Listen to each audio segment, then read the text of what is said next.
right, jabronis, we're back. Welcome back to another episode of the illustrious Libretti Podcast Diary Show. I'm your host, Libretti. Who else would I be? Who else would be here? Tony Riggs. So thanks for coming back. Hope everybody had a good week as we dive into this holiday festivities, 4th of July celebrations. How you doing? So I hope everybody enjoys the holiday. We'll talk about 4th of July later probably, but we have, more important things to talk about right off the bat. I was going to say right up the front, but that's not correct. So, important update for you guys, for all those people enthralled and waiting for updates on my gardening life.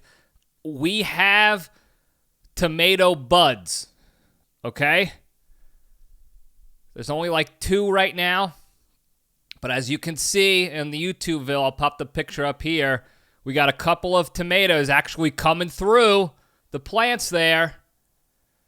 Now, because of the timeline of when I have to depart this compound and move on to bigger, better things, I don't know if they're going to grow in time. I don't know if I'm going to get more than 2. It's a completely unknown what's going on, but that's a success. Because as you remember last year, tomato tragedy, we had plants, no tomatoes. And I know some of you like no tomato, but I don't. I want tomatoes so I can do stuff with them, do tomato things. So just the fact that they're even growing a little bit. If I could get 1 tomato, remember the goal we had all the way back in the beginning of this circus act. If I could get 1 tomato out of this whole fiasco, we won. We did it, okay? And we're very close. All right? I'll keep you updated. Hopefully things go well. I'm taking care of it. I'm talking to it. I'm watering it. You got to make sure you're taking care of the things that you care about. You take care of the things you care about. If that's not the truest statement in the world, I don't know what is. And you learned about it first here on the LPDS, so you're welcome for that. What else we got going on in the world today? Let's see here.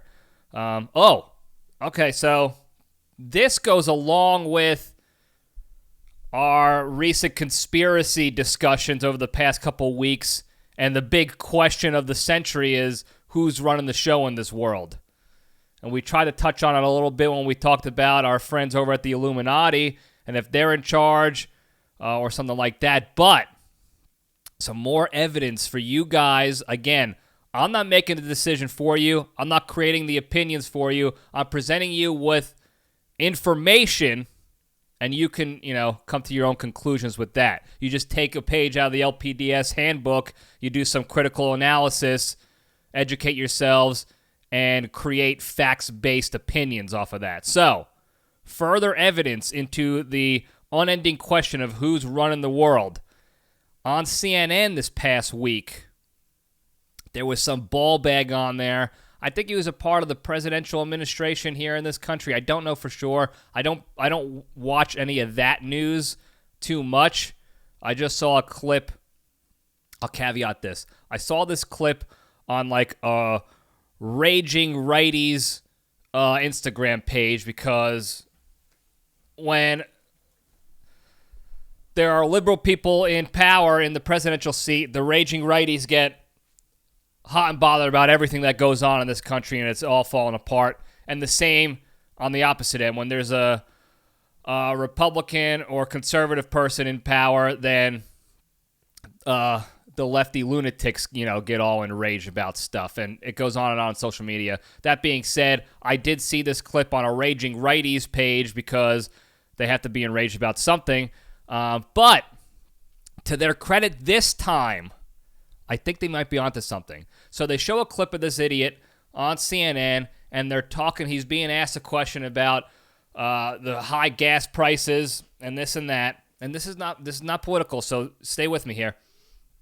And they're asking, hey, what do you say? What does the administration say to people who have problems with this high gas rates and they can't sustain this for months or years or whatever the administration is telling us we have to endure this for? And the guy who is, I'm guessing, is an idiot. If I were to venture a guess, I'd say he's a dope.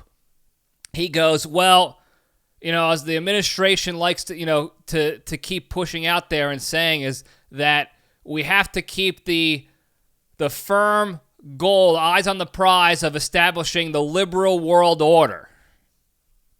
Now, again, stay with me here.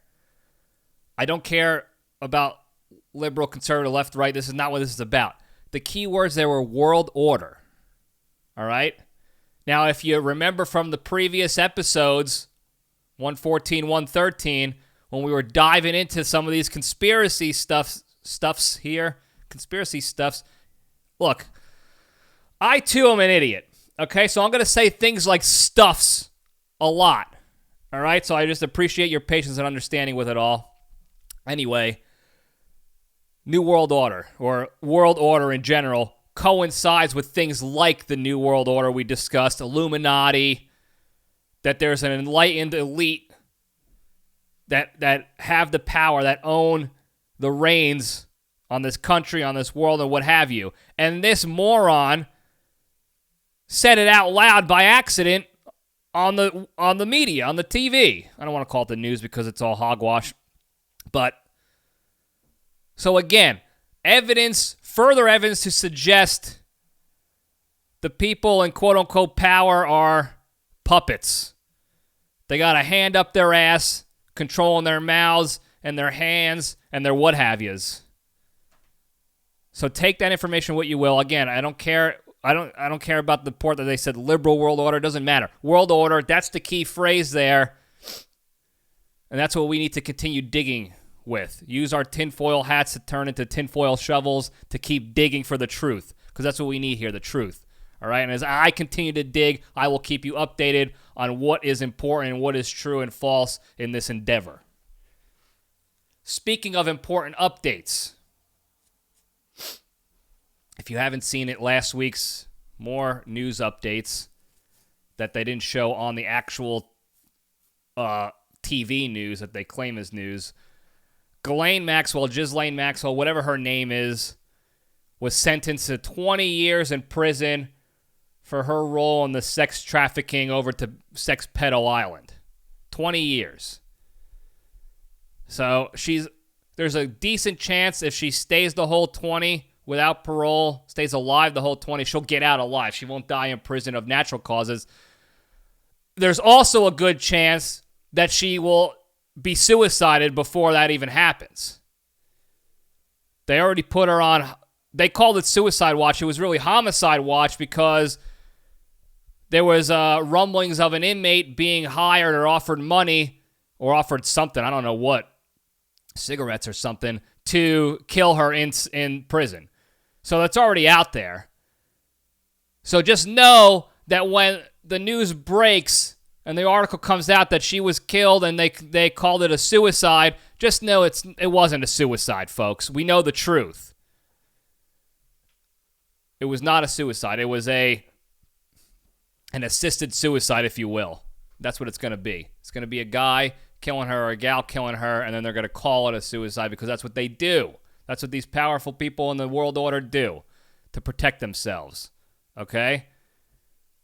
And they're getting protected by everybody, apparently, because the FBI still refuses to release the list of people who have been on their logs, on the pilot logs, on the visitor logs, being at Sex Pedo Island. All the names of the people there, the power elite, if you will. And I don't know, again, I discussed this previously. I'm trying to give the justice system the benefit of the doubt. Maybe they're not mentioning it because they're investigating these people, so they don't want to release information to sully or taint the investigation. Or maybe they're just protecting them. I don't know.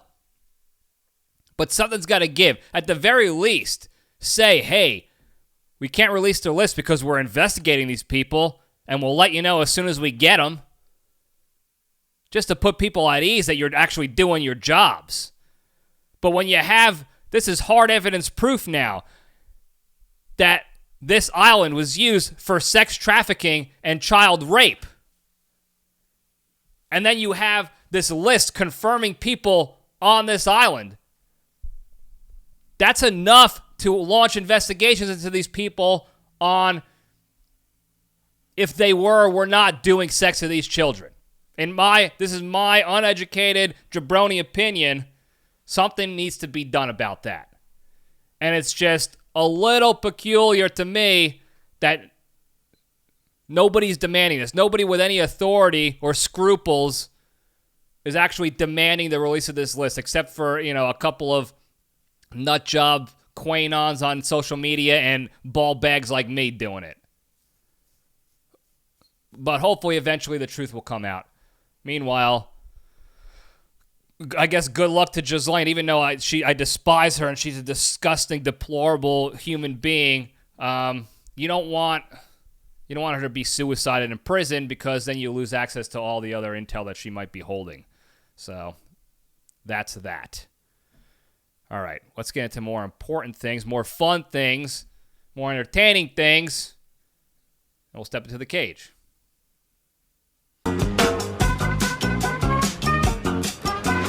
Okay, let's run.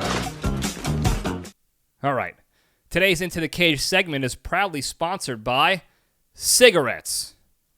In a world that continues to get softer and more beta by the day, it's about time we start doing something cool again.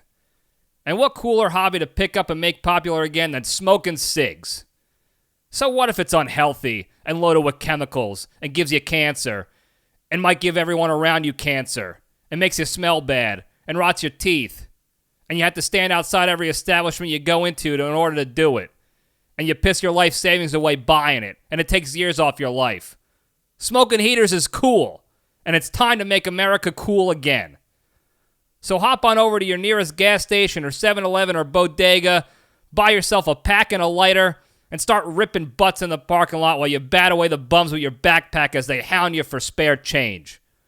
And if you tell the clerk the LPDS sent you, you'll get 0% off your purchase because there's no discounts on cool. Look, guys. Do it. Smoke them again. Cigarettes are cool. Smoking is cool. Okay? Ending your life early is cool. There's no shame in that. All right? Grab a pack. Smoke them if you got them. Have fun with your lives. Be like John Wayne, like Fonzie, like Danny Zuko. Start ripping butts again.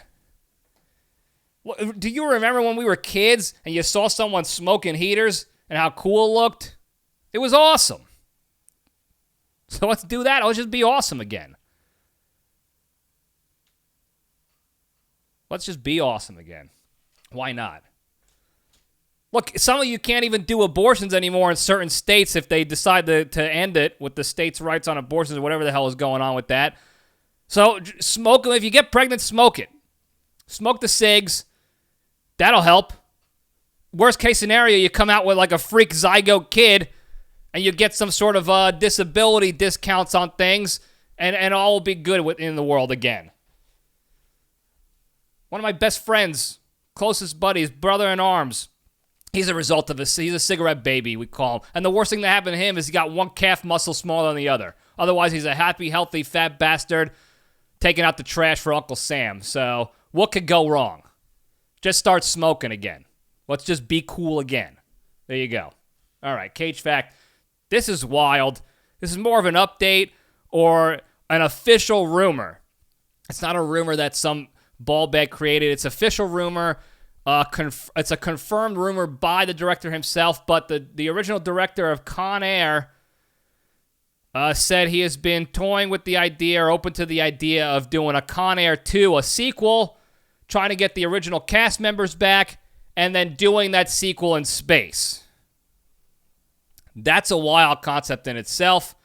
Any prison movie in space, you could probably make it work. They made Face Off work with the oil rig prison. I'm sure they could figure out to do it in space, but they want to bring the original gang back. They got to find some creative ways to do that because obviously some people died.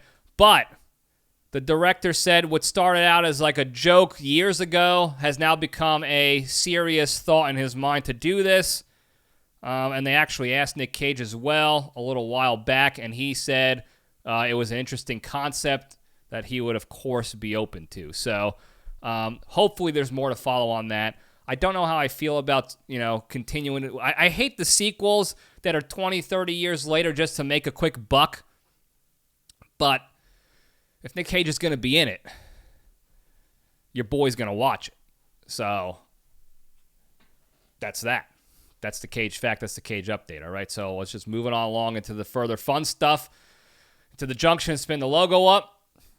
Now, I polled the audience earlier on asking about some of the fun sports-related myths, legends, stories, conspiracies that you guys heard about in the past and that we can kind of have fun with and talk through a little bit here. And I got some good feedback. This all stemmed, by the way, because I had an all-time LPDS blunder. I got some feedback from a fan on some fun conspiracy stuff, and it was sports-related.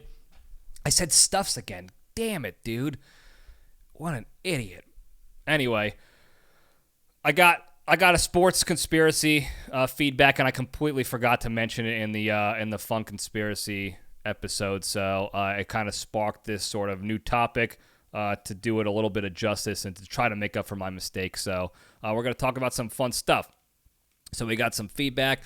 We got mostly comments. We got one hotline thing. In fact, let's just do the hotline thing now, the hotline input, and see what kind of conspiracy this guy or gal likes.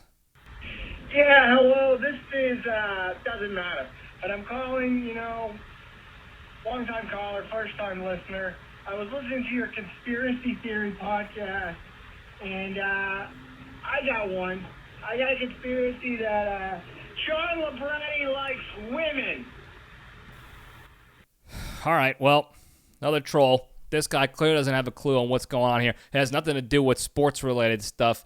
We just got another Howard Stern-esque Baba Booey situation where, look, well, I'm here for it.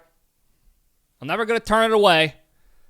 But, I mean, grow up, fella. This is a highly mature, that's it, highly mature podcast. That's it. That's what I wanted to say. We're mature, and we're better than that, and you should be better than that too, pal. So, but thanks for the call. Keep calling in. All right, what else we got here? Let's go down the list of the inputs and the feedbacks. One guy was talking about apparently in recent years, as even up to this year, the MLB has been juicing the baseballs, and juicing is a term they use to describe when baseballs are designed a certain way so that they go farther when you hit them, so that we can get more home runs, because that's what the MLB thinks the fans want. It's nothing but home runs only and nothing else. So they're really going off that old model that they got when Bud Selig knew about Mark McGwire and Sammy Sosa's doing steroids, but still let it happen because the home run race to get to 61 home runs in a season, that was one of the most electric seasons in MLB history, and created like a baseball revival in the United States. So I think that's what they're trying to hold on to. They know home runs at one point worked as far as gaining popularity for the sport back, so they're just going back to that age-old model, even though it's not working right now. So they're really dicking the pitchers over. They're juicing the balls up, apparently. I don't know if it's true or not. If it is true, it's messed up because we got pitchers out there that have been doing work these past couple years. Everybody's throwing past 95 miles an hour. These guys are legit, and they're getting screwed over with stupid rule restrictions. They can't touch their hat. They can't lick their fingers. They can't do anything at all unless they get kicked out for cheating. Meanwhile, batters can continue to do steroids, and they juice the balls up, and they don't care that they strike out 500 times in a season as long as they hit 50 home runs as well, because they think that's all that matters in MLB these days and not actually playing baseball again. So I don't know if it's true. I would be pissed if it was, but that is a conspiracy going around, so thank you for your input, fella. All right, this is a popular one that was provided to me by some fans, and it's also probably one of the most universally known. If I were to venture a guess, I'm trying to think back if there's anything more popular than this particular one, but I don't think there is. It's the Babe Ruth calling a shot in the 1932 World Series. They replay, they reenact that in movies. They talk about it in baseball lore, sports lore. Everybody who's ever watched any sport ever in their lives knows about the time Babe Ruth called his shot and then hit the home run. They even have monuments and statues of Babe Ruth calling the shot. It's in video games, too. There's cheat codes. I remember on N64's Ken Griffey Jr.'s Major League Baseball, you could do a cheat, how you doing, with the C buttons, C left, C right, C how you doing, and you can call your shot. And if you call the shot in the game, it's an automatic home run.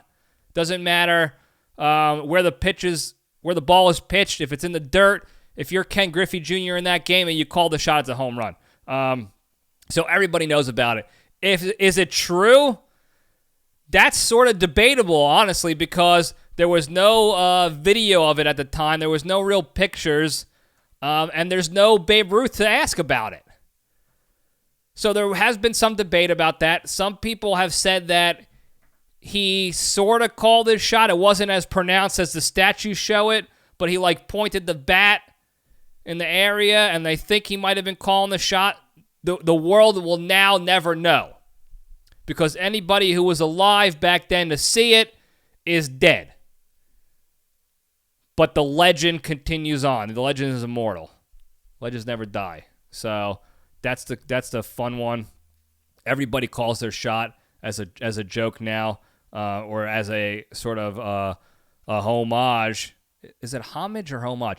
I think I've used that word a dozen times on this show in the past, and I asked the same question because I'm a moron. So I don't know what it is. Homage. That's what they do for Babe Ruth.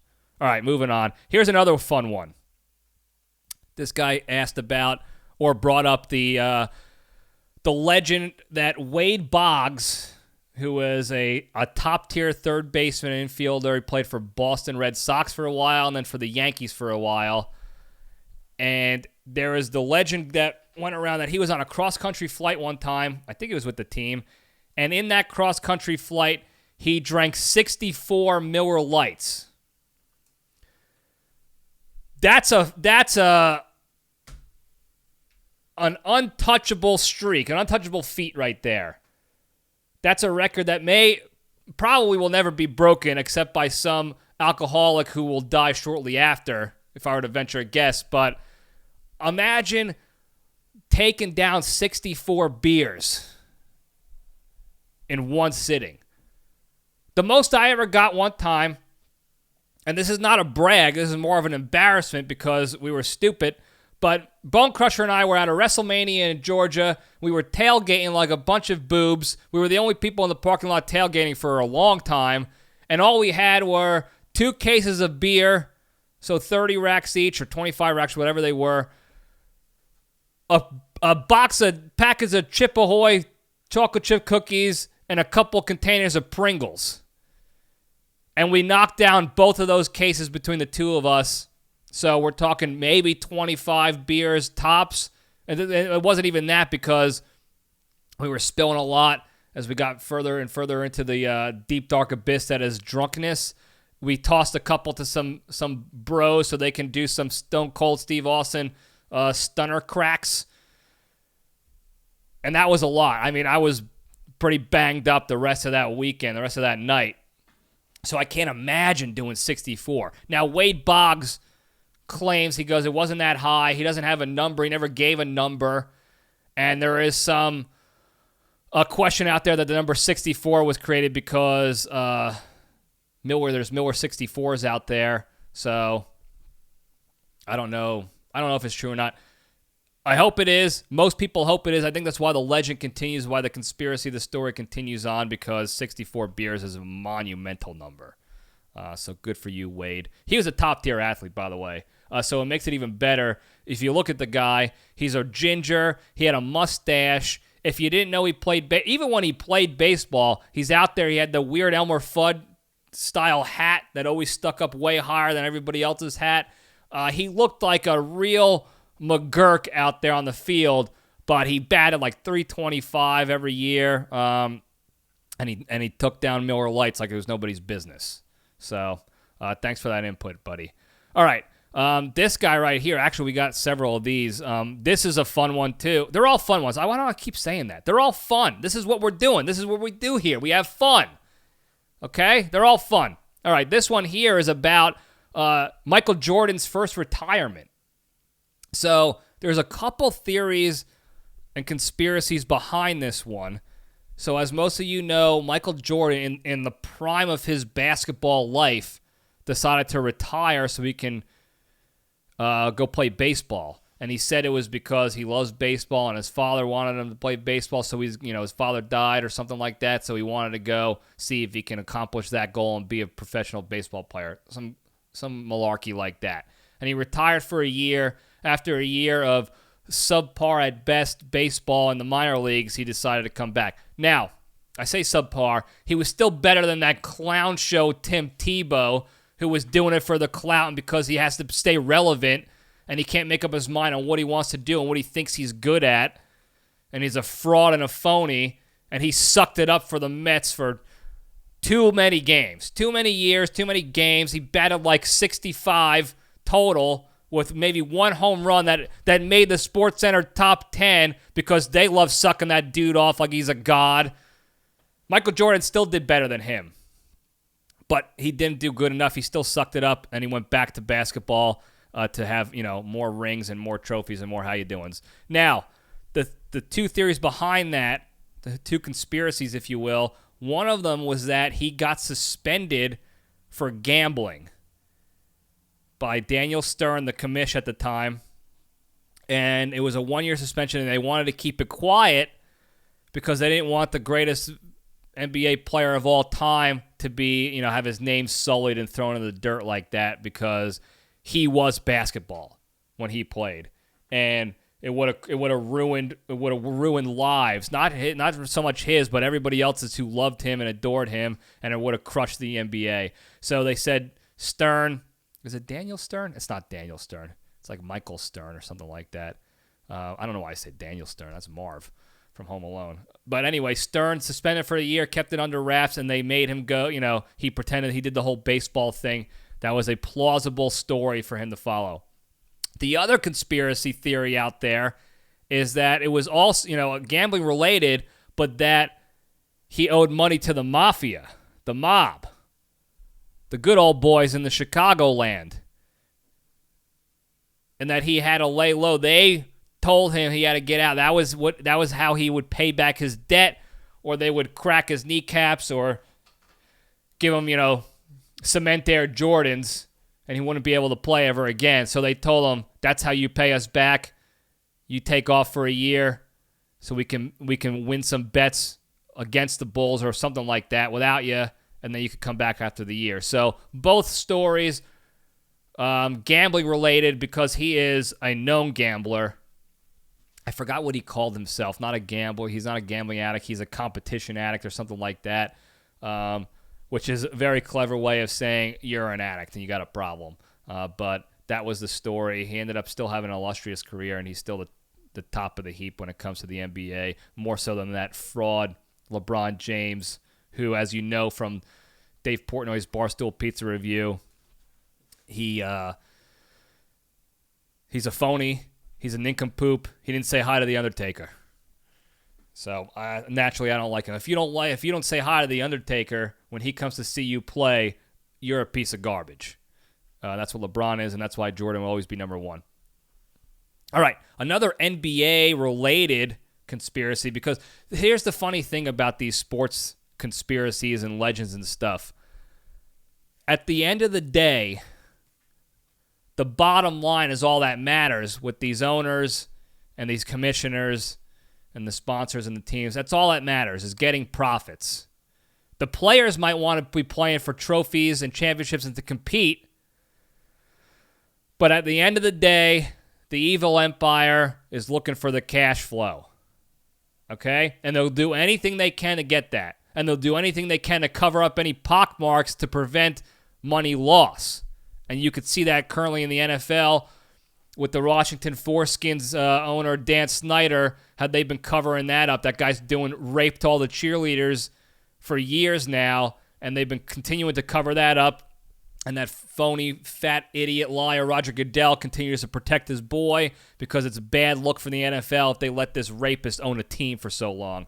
So you see it everywhere, and you see it here in the NBA because one of the conspiracies that was brought up was the fixed draft in 1985. So apparently in 1985 was the first year of the lottery draft that the NBA does, which is where they pick out of a hat. For lack of a better term, they put all the envelopes of the team logos or the team names, they put it in an envelope, and they throw it in a bingo ball, and they spin the ball around like in bingo, and then Marv Stern sticks his grubby little hooves in there and pulls out an envelope, and that was how the draft went, how they ordered the draft picks for that year, for that first one. I don't know how they do it now. I'm sure it's probably a little bit more technologically advanced, but who the hell knows?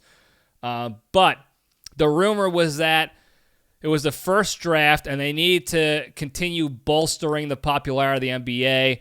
They did the draft for a number of reasons like that because they were trying to change things up a bit, and they needed to get the New York Knicks back in prominence because in the past they were one of the most popular teams, and they were quickly falling in that prominence, and they needed to bolster them up. So the theory, the conspiracy was that Stern jerry-rigged the envelope so that he knew that he would pick the Knicks envelope out as the first draft pick so they can get the best player in college at that time in 1985 was Patrick Ewing. So apparently, he folded the envelope up, and then he also froze it so that he can feel the cold, and he can see the creased envelope, and that can confirm when he does his quote-unquote anonymous grabbing out of the bingo ball, he would be pulling out the Knicks envelope and then be able to, lock in a top-tier player for them so they can be good again. Now, this was at the time, it was a one-off situation, so people kind of laughed it off at the time. But throughout the rest of the 80s, the similar sort of shenanigans ensued. It wasn't the same like envelope creasing and this and that, but the top 4 teams and cities in the NBA all got the top 4 players in the entire NBA history throughout the rest of the 80s. So Patrick Ewing went to New York. Magic Johnson went to the Lakers in L.A. Larry Bird went to Boston Celtics. And Michael Jordan went to Chicago Bulls. So the top 4 at the time, the top 4 basketball cities in America in that 5-year span got the top 4 players in NBA history, really. At the time, they were all the best of the best. No one was even close during their draft years, and they all went to the top 4 cities. So it furthers that conspiracy that they had their hand in the pot there, no pun intended, to get these players to those cities to bolster them up. Now, I mean, Magic Johnson and Larry Bird created the best franchises in Lakers and Celtics history. They both won 55 championships, together, alternating back and forth who was going to win, Lakers or Celtics, because of those 2 guys. So it is an interesting theory to have. I didn't do too much digging on it, particularly because, again, these are fun. I want them to all be true. So I'm just gonna stop investigating for the truth because this is what I want the truth to be, and that's what we could do here. If we're having fun, we could do stuff like that. If you're talking for realsies, I wouldn't recommend that line of thinking and that way of forming an opinion. Anyway, we'll move on. Here's another one that's more relatable and popular in the New Jersey realm, if you will, and that's the one that Jimmy Hoffa, former big-time head of the unions, who was supposedly killed by the mafia, the theory was that he was buried underneath what's now Giant Stadium or MetLife Stadium or whatever they call it these days. But over there in the Meadowlands in East Rutherford, New Jersey, the big-time rumor is that because of his corruption and his power and all the other shit that was going on back in the day when Jimmy Hoffa was a big-timer, the mob killed him off, and buried his body under Giant Stadium. Now, as much as I want this to be true, this was pretty well proven to be false. They actually did a Mythbusters episode on it where they had the Mythbusters go and scan all the possible areas of the stadium, underneath the stadium, whatever they can do to try to identify some sort of remnants. They use all the top technology that they could at the time that they used to sort of find bodies underground or whatever they do. I don't know the science behind it. I'm not a science guy. I'm an idiot guy. So you'll have to go look up that episode of the Mythbusters to find out how they did it. But there was no sign of body parts or skeletons or anything like that.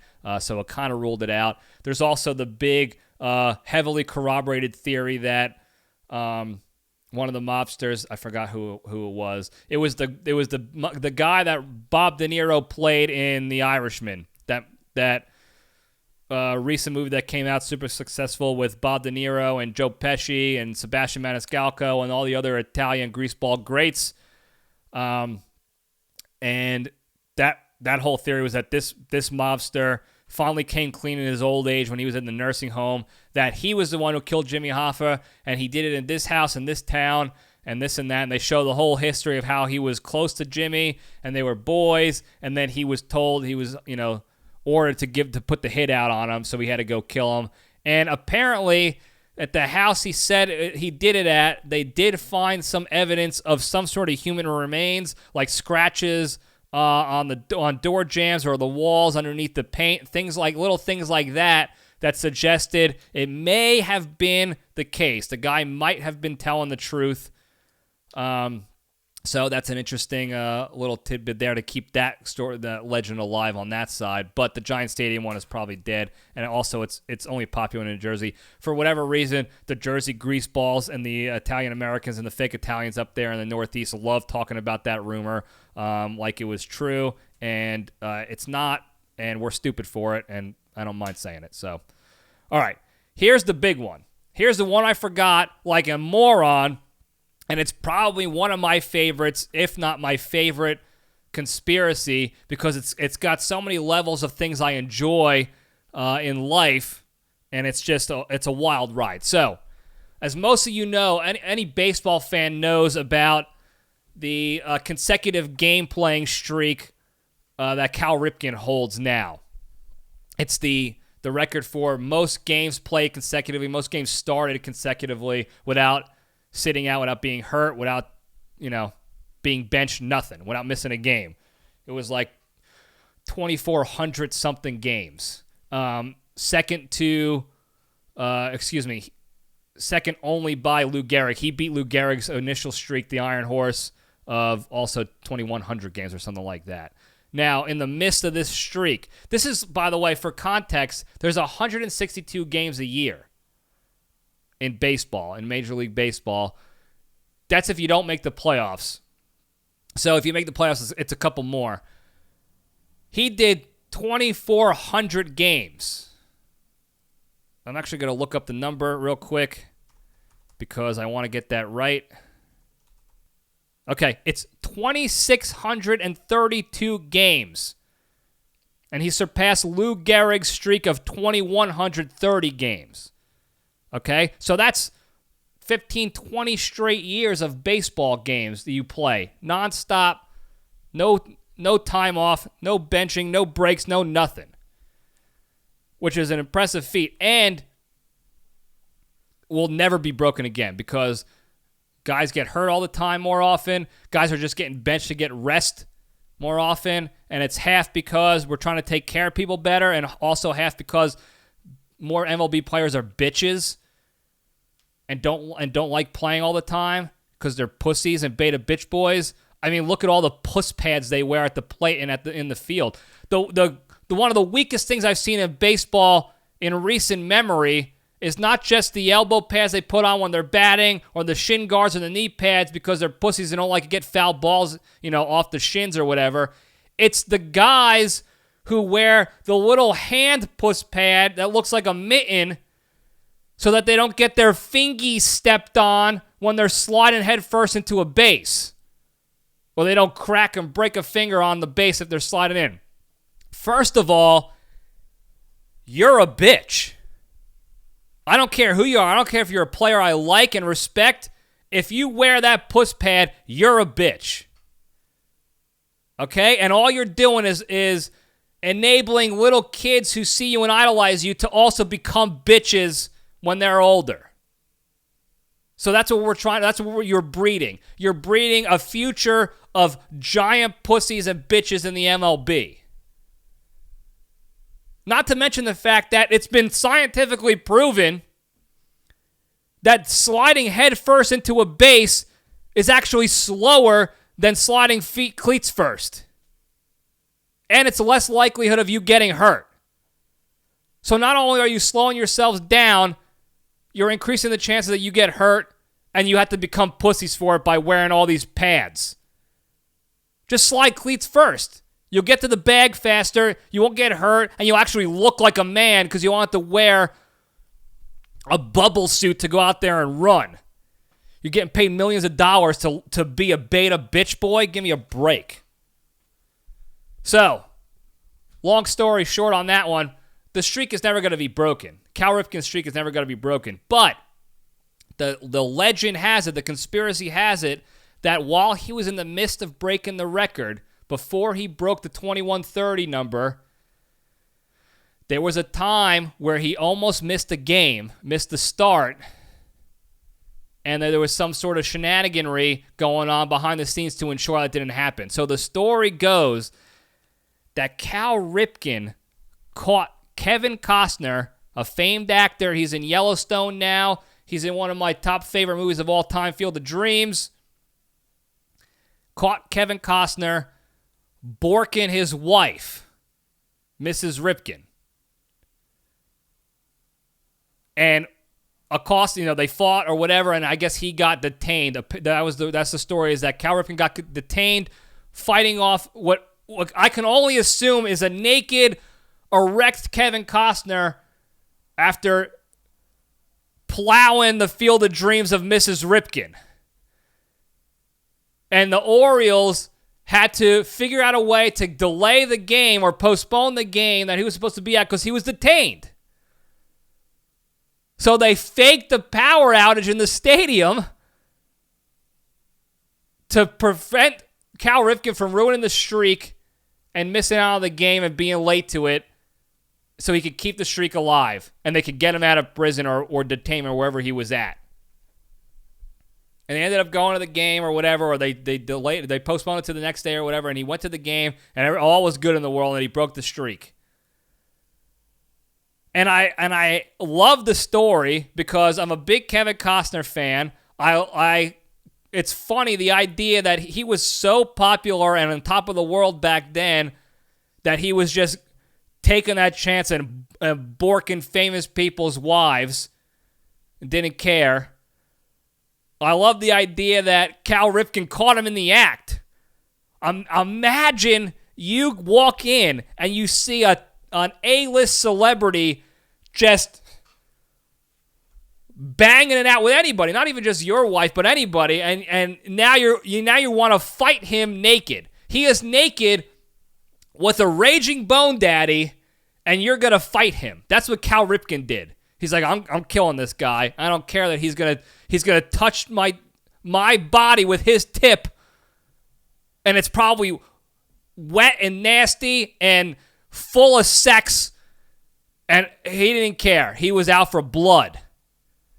On top of that, the fact that the Orioles completely canked the game and lied about it, 40,000 fans, 50,000 fans in the stadium, they lied about it, said go home, there's a power outage, and really all they did was turn the light switch off so that they wouldn't ruin the streak. They could get him out of detainment, pay the bail, and he can go play the next day and keep it alive. That's a wild story. And if it's fake, whoever made it up is a creative genius. And if it's real, it's one of the best stories of all time in sports history. More than anything else I've heard. One of the tops. One of the tops. Idiot, I can't speak. I can't speak. You'd think I'd be a good orator by now, but I'm not. I'm a moron. Now, what I don't like about this whole thing is that if you read up on it and you look up all the lore on the Cal Ripken situation, there's all these people saying, oh, I guess we'll never know. We'll never know. I don't understand that. Both people are alive. Actually, all three people in question. Not to mention the Orioles organization as a whole is still around, so you could probably ask people there and put the squeeze on them for the information. But I would just keep hounding them and asking until you get to the truth. They're still alive. Why wouldn't you be able to? It's not like the Babe Ruth situation where everybody from that era is dead. The entire country is wiped out. Nobody from that year is alive anymore, pretty much, who was actually at the game anyway, to corroborate the called shot. But both Cal Ripken is alive. Kevin Costner is clearly still alive. He's killing it in Yellowstone. And I'm sure Mrs. Ripken is alive. And they were all there in the room together naked. So why can't we just ask? Somebody find out. Ask him on the air. Put him on the spot. Even if he denies it, you can at least read his body language to see if he's hiding something or not. But anyway, that's all I got. That's it. That was the fun, some of the fun sports legends. There's a ton out there, by the way. But this is some of the stuff that the fans provided. And again, this is a show for you guys. So what you provide, we provide back to you. So thank you for that. Before we go, though, real quick, the big three, the three pillars to staying strong and being a better, happier, more positive person in your life. Number one, exercise every day. Simplest thing to do. Get your steps in, jumping jacks, push-ups, whatever you got to do. Get the endorphins going. You'll feel better physically, mentally, emotionally. I can't stress that enough. It's one of the most important things in your life that you can do to better yourself, and it's one of the simplest things to do. All right, number two, simply put, don't be a shitty person, okay? In the age of social media and hiding behind a keyboard and being a text message tough guy, remember that there are human beings out there with human emotions and human issues and the same situations that you're going through, maybe even worse. So how would you feel if someone was an asshole to you that knew nothing about you?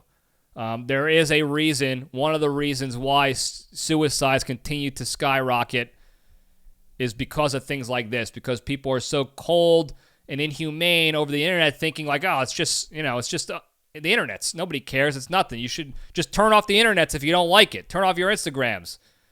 But it has a tremendous effect on people. And whether they're good people or not, you really shouldn't do it. Take the high ground. Step back. Be a good human being. Don't be a shitty person, all right? Number three, the most important one, be genuinely thankful and grateful for all the good you have in your lives. Okay, it's an easy one to sort of throw away because you're just like, I'll be here tomorrow, so I'll be grateful tomorrow. But you might not be, all right? And the people that are important to you that you should be grateful for in your lives, they might not be there tomorrow either. And that's a sad sort of thing to think about, and nobody wants to think about it, but shit happens like that all the time. So take the time to show that gratitude to the important people in your lives, to the important things you have, all the good you have in your lives. Be thankful and grateful for it. Take the time to consciously appreciate it. Okay? That'll add to your fulfillment in life. It'll add to your humility in life, and you'll be a better person for you. Couple with number one and two of the big three, and you got yourself a recipe for success. All right? Thank you guys for listening. I hope you all enjoyed the 4th of July holiday. You didn't do anything too stupid. You didn't blow your hand off Jason Pierre-Paul style with fireworks. You had a good time. You took the time to enjoy it, take a break from the stressors of life, hang out with your family, your friends, do whatever you got to do to remember the independence of this country. And through all our faults and our issues and our problems that we still currently have as a country, just be appreciative that we do live here and that we are, for the most part, as a collective whole, trying to improve this country constantly. And I think the intent behind everything that we do, for the most part, as citizens, is well-intentioned. It's for the good, the common good. I can't say that about our government, unfortunately, because I am a little jaded and I think they're all corrupt assholes. But I think as a citizenry, if that's a real word, we want good things to happen in this country. We want to continue improving, and we're just going to have to keep trudging through baby steps to get to success, to get past some of these the trials and tribulations that we continue to see in this great nation. And I do believe it's a great nation, and I'm not one of those like we don't have real problems because we're the best of the best. We do have some problems, but we continue to trend in the right direction, a good direction. And I just hope we do that better and faster and more effectively. So enjoy the Independence Day weekend and the significance of that day. Thank you guys again. I love you all. Stay strong.